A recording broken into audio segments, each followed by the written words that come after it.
lihat udah mulai berdatangan ya, termasuk Sandy Walsh gitu yang kemarin di Thailand sebenarnya sudah cukup bagus ya.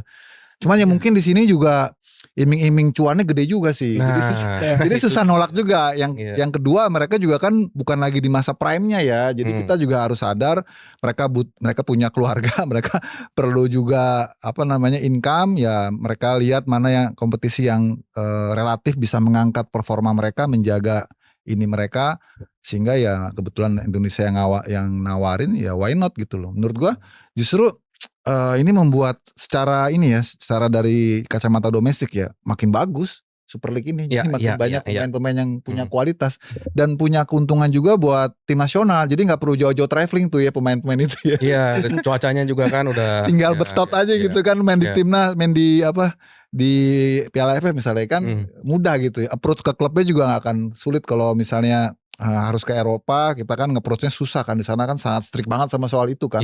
Kalau di kita kan ya masih sepak bola kompromi lah, boleh lah gitu kan. Dipanggilin pemainnya gitu kan, termasuk AFF ini kan juga nanti kita bahas itu kan juga termasuk memudahkan juga kan gitu. Glenn, gimana Glenn? Kalau gue sih lihat nggak bisa dipukul rata ya. Setiap pemain diaspora yang balik ke Indonesia itu harus lihat case per case. Pertama kalau misalnya kita ngomongin tadi Sandy Walsh, ya mungkin itu juga tidak terlepas dari regulasi Thai League yang berubah, di mana kuota pemain ASEAN akhirnya dihapus. Mungkin itu yang membuat akhirnya klub-klub dari Liga Thailand memilih untuk bisa mengambil pemain-pemain yang non ASEAN karena mungkin secara kualitas mungkin lebih bagus. Betul. Dan itu yang membuat akhirnya Sandy Walsh pulang ke Indonesia, begitupun juga dengan Arhan yang akhirnya pindah ke Persija.